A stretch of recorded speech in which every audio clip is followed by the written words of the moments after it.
Hey guys, welcome back to the stream. It's Jungle Jake.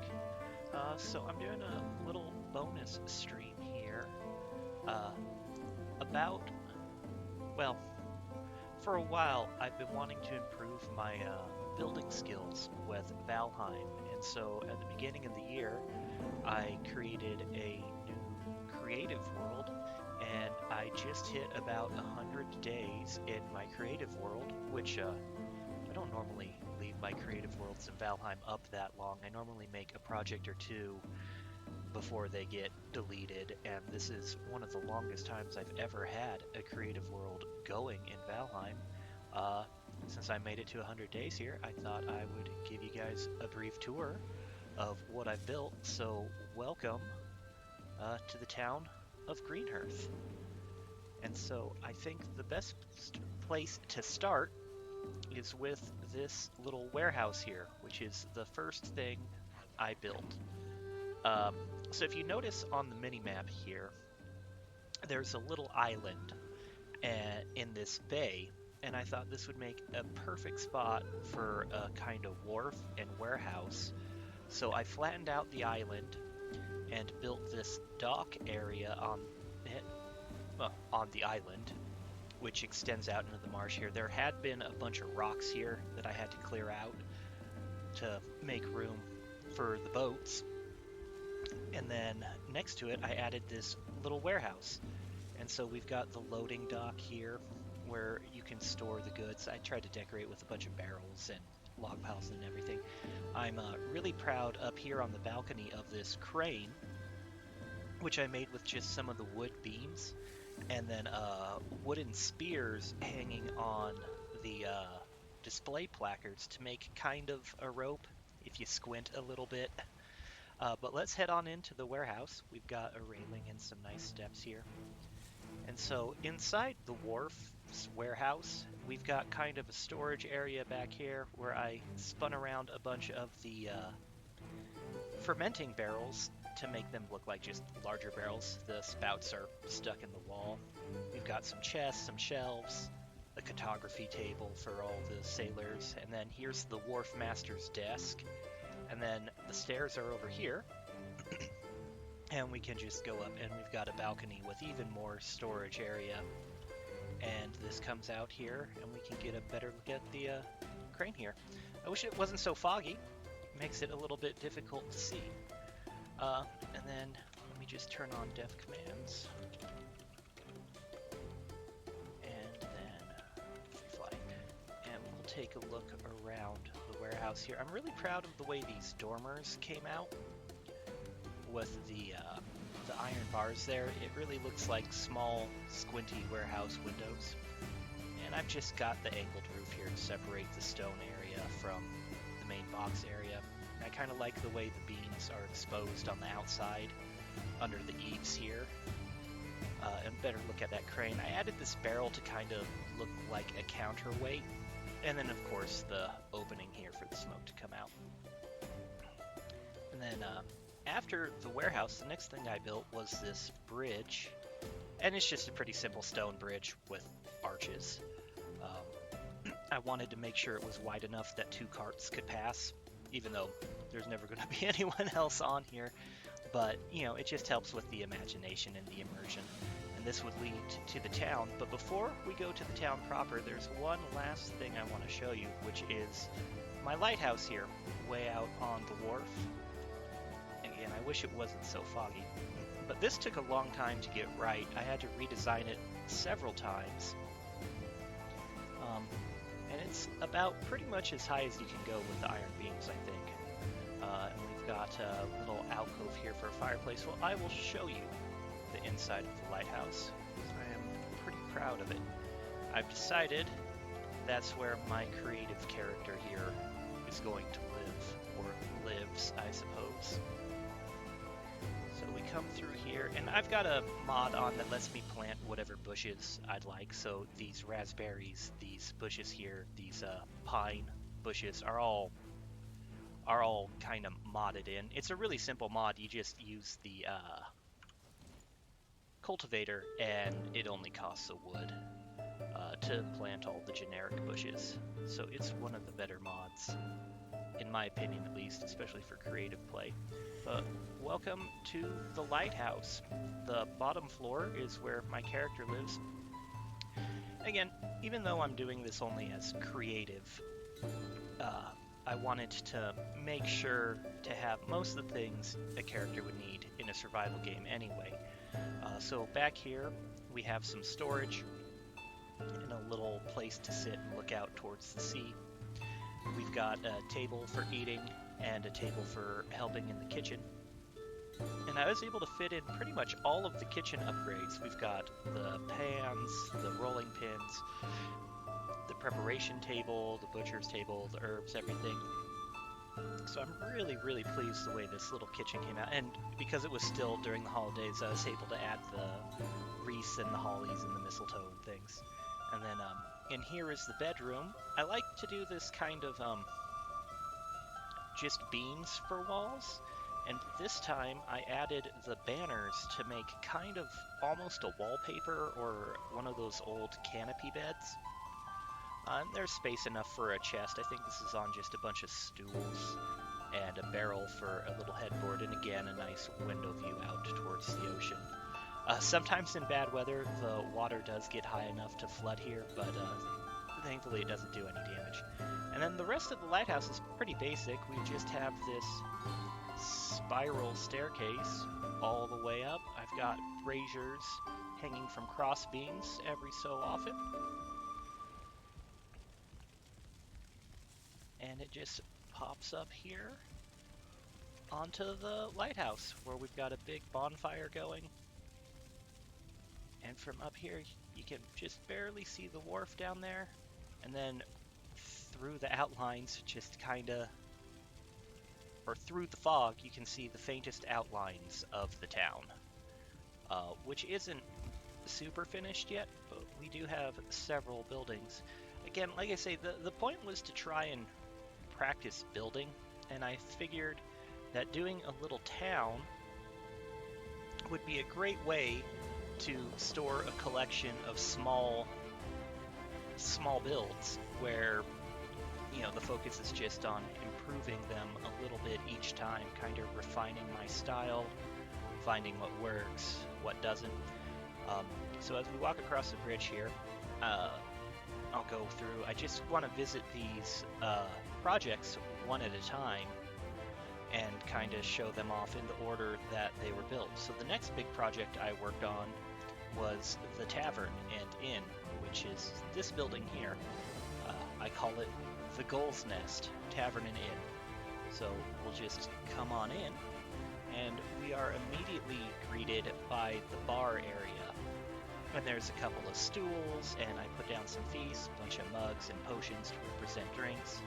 And there's, of course, a couple of seating options in the bar as well for larger parties who don't necessarily want to go to the whole restaurant.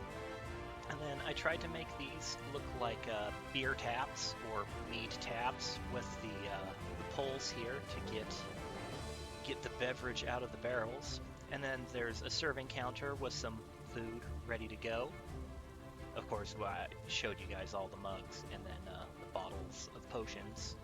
I'm really proud of this kitchen area back here. I was able to fit every single kitchen item, including an oven, which opens up right here, into a fairly spacious kitchen. Got the meat kettle, the meat hooks back there. Again, all the kitchen upgrades. And here we have several large barrels of fermenters for backup meats, or beers, or ales, or whatever they're serving here at the Gull's Nest. And again, you'd use the jute carpet trick to make kind of shutters like this. Then we've got the main restaurant area here, which is divided into two dining rooms. This extra hearth here was a suggestion from my friend New Lunar Republic, and I think it looks really good. It adds a whole lot of life to this upper dining room area, where there's another 5 tables, some shelves that I forgot to fill. But I tried to keep the red, white, and blue theme in the main dining area kind of consistent with these banners. There's Eikthyr up there staring down at everybody as they eat. And then downstairs we've got a lower dining room with 2 more tables and this large buffet where the food can be staged or picked at by large parties with a troll, again, overlooking you just to freak everybody out. And then I'm particularly proud of these large windows that overlook the bay, and they give you a really good view of the wharf uh, for all the diners who happen to be utilizing the tavern part of the inn. But upstairs here leads to the guest rooms, and there are three guest rooms in kind of this green hallway. This is kind of the deluxe room. It's got a large bed and, again, a nice window view of the bay when it's not a terrible foggy day.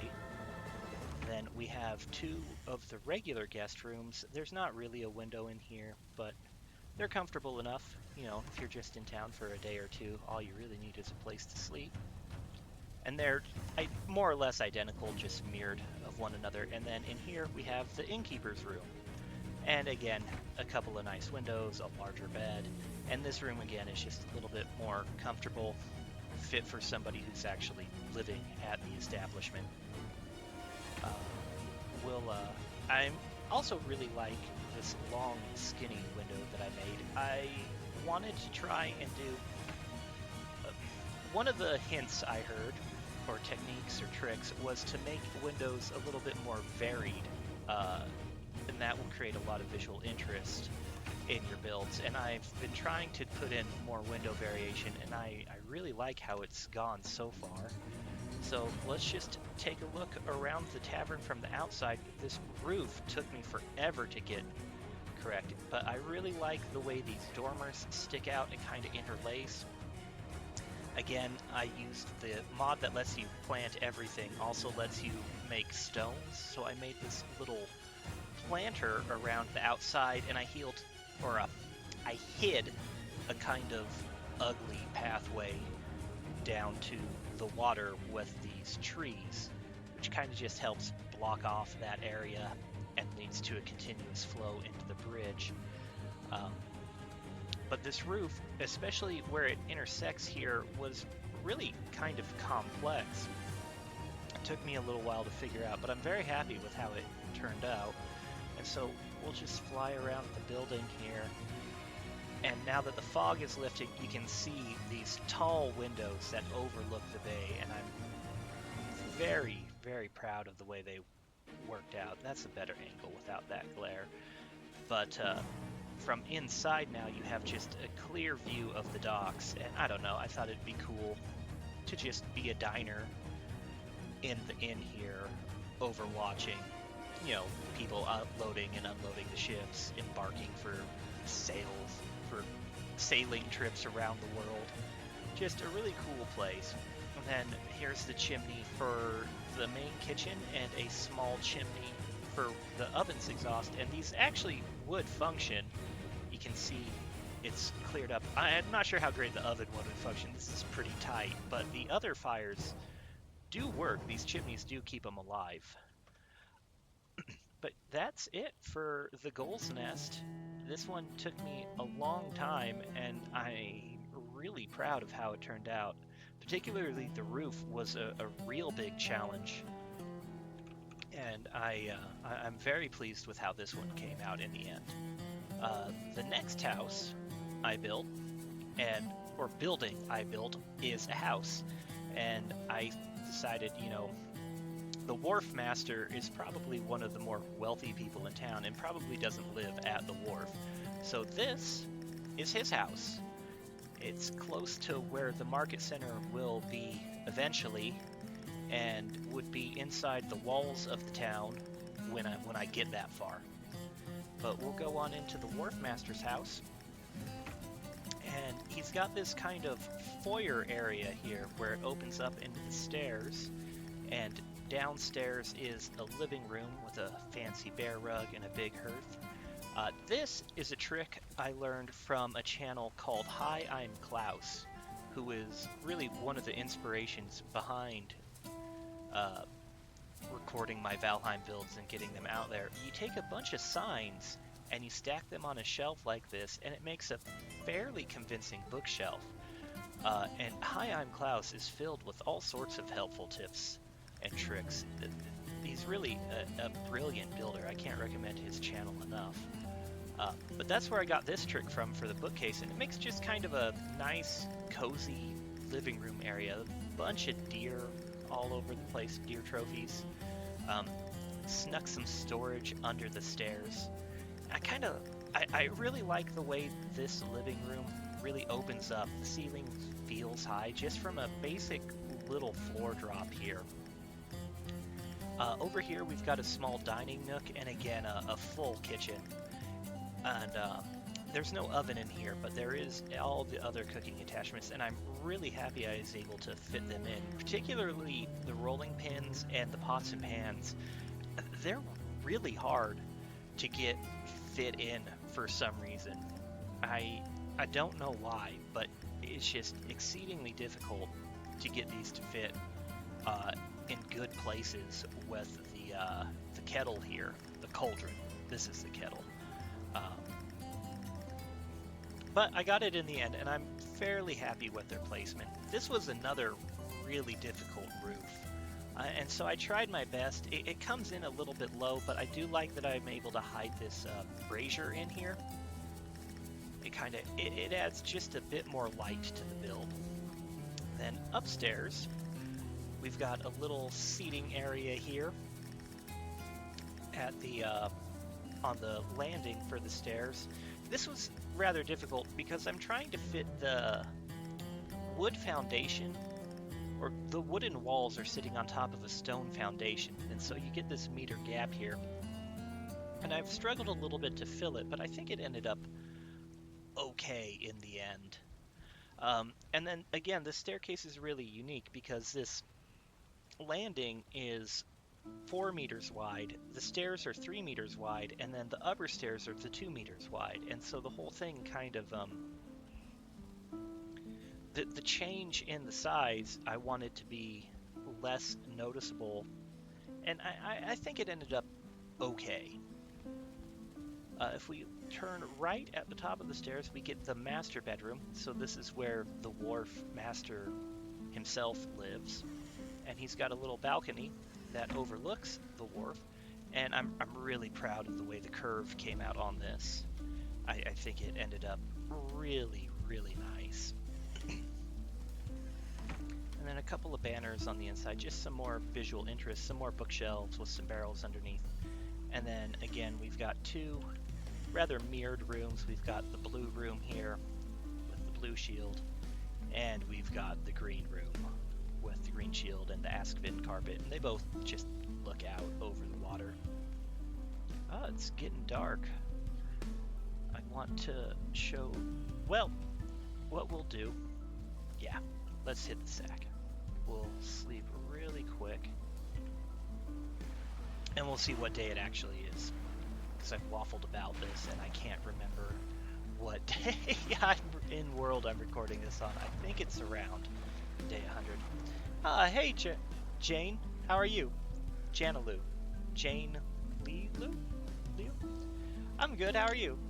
I'm just giving a quick little bonus stream for my Valheim world here, working in creative. So I hope you're enjoying the tour. Alright, so there we have it, the Wharf Master's house. Let me show you the roof though again. I feel like I'm spending a lot of time on the roofs on these things, but the roofing can be very difficult. It's one of the harder things to figure out when you're building, and getting a complicated roof done is really quite nice. But here we've got the roof, and like I say, this one ended up being really kind of complicated the way it splits the T here. Hey, I'm glad to hear that, Jane.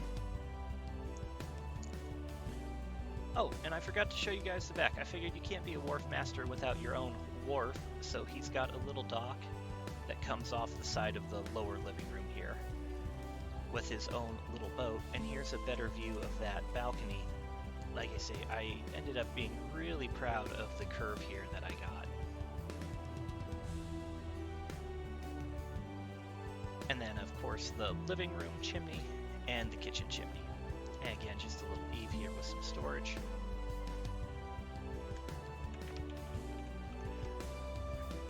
So the next build I did in this world was just a little garden here, and I really like the way this one turned out. I tried using a different mix of botanicals. We've got the blueberry bushes, more prairie bushes, or plains bushes, some mushrooms. I really like the planter for the tree here. Ah, I'm from Colorado, Jane. I am from the Denver area. And then again, mostly I added these in to just kind of hide the ugly transition from the bay here up. It's not too bad, but I tried to replant the cat's tails and lily pads, but they didn't stick. They're kind of dependent on where they procedurally generate into the world. But again, like I say, the bushes kind of hide that, and especially from up here, it creates a nice little park with the little ward statue, more bushes, some torches. So I figured this is just a nice little place where people from the inn or the wharf master can come and just enjoy nature a little bit.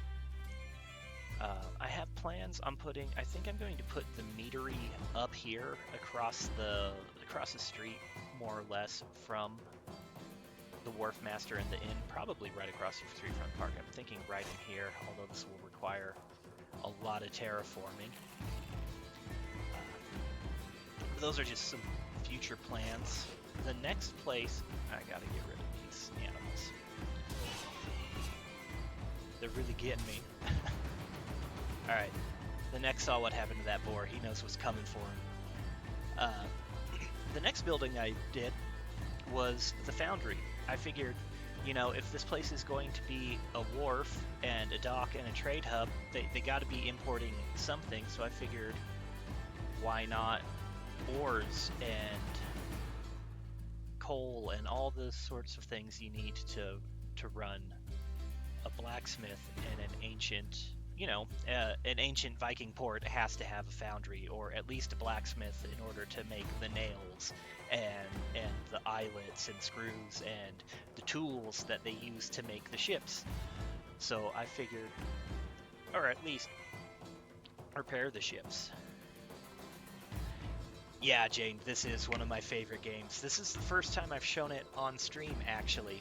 I normally keep it private, but like I said at the beginning, I got to about 100 days in a creative world, which is a long time for me, and I figured I'd show off some of my progress. And again, on the outside of the foundry, I've got another little planter area I'm really proud of with these dandelions and some pine trees. And I added a little ward here. And inside we've got the foundry. So this is, pretty basic. Just we've got storage on either side of the smelters, and they're encased in their own chimney, and the charcoal kilns over here. But I did something that I think is a little bit clever. So we'll free fly again. But inside each of these chimneys, I've added a campfire, and the foundries still work with the campfire in there, but now you get the chimneys smoking, which I think is really cool. And I did the same thing with the smelters, although these aren't on top, but they're just down there, 3 little campfires filling up this chimney with smoke. This roof wasn't too bad, actually. It looks pretty complicated, but really it's just a series of multiple buildings connected under a single A-frame. So if you think of each chimney for the foundry as its own boxy building, and the chimney for the smelters as its own boxy building, and you just throw an A-frame over it, it comes out really quite nice. And again, I kept the decoration on this one really pretty simple, just some torches, because this is a place of work. It doesn't need to get super duper fancy. And then that actually is everything that I've completed so far in this world. The next thing, two projects that I'm working on are the blacksmith in his house, so we'll do a brief tour of that. And then lastly is a large temple that I'm working on up the hill. But I'm kind of working on both of these together. So the blacksmith, of course, has this whole area next to the foundry where, of course, where he can do his work and get to the ores really quick. And he's got this nice balcony overlooking the ocean. He also has his own private dock down the path here. It's small, but, I figure, the blacksmith might want specialty materials delivered every now and then. Most of the bulk heavy stuff, of course, would come through the wharf, but I don't know, let's say you need some fancy jewels for some really nice decorative ceremonial sword you're working on. You can just have those delivered right here, and you don't have to go through the middleman of the wharf. But we've got the supplies ready to go, wood and coal for the fire, and then we've got the work area over here, which I tried to make look a little more realistic, like someone might actually be able to use all these different upgrades as the tools they're intended to be. And then we've got the blast furnace in this iron cage here to try and minimize damage if it's ever used. And I'll show you the inside of the house. This is what I mean when it's not done. It's just kind of a big empty box. I've added some storage here. Again, high vaulted ceilings. Eventually this will connect to a garden or a yard of sorts. And then upstairs, again, I did the 3-meter wide stairs. I think I really like the stairs of 3 meters wide. But there's no hitch or turn. And again, I've got these kind of poking out bay windows that I really like on this one. It added, when I made the blacksmith house originally, it was just a big rectangle and it was kind of boring. So I added these bay windows to kind of pop it out. And again, these are two just identical bedrooms. There's really not much decoration in either of them yet, but they open up and they've got another big, nice view out the bay windows. The chimney, of course, runs up here, so I can't add a nicer window there. But that's the blacksmith, just kind of a bigger house. I figure the blacksmith is also probably one of the better off people in the town, and so he gets a nice house. I like this overhang here and the protected porch. I added one here, and we'll just take another quick free fly around the building to show the roof. Again, as you can see, without these bay windows and their dormers, it'd just be a tall, long, rectangular A-frame, and that's not as visually interesting. But with the overhang and the dormers, it adds a lot more shape and character. And it's kind of why I added this side door here. The downstairs doesn't really need 3 entrances and exits, but just adding the little bit more, this dormer here, oh, well, not really a dormer, this is just a regular canopy. But this roof here helps balance this roof on the other side. And so from a distance, the building, while not symmetrical, remains balanced. And I really like that. And then again, in the backyard, adding the dock doesn't just, work for our little storytelling purposes, but it adds a lot of visual interest. The way the path snakes organically down to meet the boat, I think is really nice. And again, this isn't quite done. I might want to tweak this bulbous path end here and plant a little bit more vegetation around, but this is coming along. And then for the last building, I'm making the temple, which I figured I need to get in sooner rather than later. This large dirt patch here is going to be kind of the central market gathering place. They'll have a fountain and benches and little market stalls scattered around it, all at the foot of this big temple that I'm working on. And so this is kind of the centerpiece of the town for now. I think I might put a big castle up on top of that hill eventually, but I don't know, and it depends on how high the entity count gets. But let's go inside the temple, and I'll give you a quick little tour. Again, this one's super bare bones. This bed isn't permanent. This is just where I sleep when I'm working on it. But I wanted a nice, really high vaulted ceiling kind of feel in here. And eventually there will be pews, well, benches representing pews, and maybe like a little altar with one of the warden statues or something. Uh, I've kind of been toying around with making a custom like eyeball symbol to represent Odin, since he lost an eye or whatever. But I'm really proud of this, and this again was a huge pain in the butt. I had to hide iron beams in here to get the roof to actually stay supported. I was trying really hard not to use iron because I always forget about it and I don't want to go in and put it in later after the fact. But these four main posts here go all the way up to support the roof up there, which again is quite difficult. I find roofing is one of the harder things in this game to get a hold of. Oh, there's a neck coming for me. I don't want to deal with that. We'll go in here and we'll just free fly again. We might free fly the whole video in the future. I don't know. But I'm really proud of the way this one turned out. I've got these, all the windows are kind of built into these buttresses, pushing up against the outside, kind of holding the brick walls in place. At least, in theory, they stick together just fine in the game.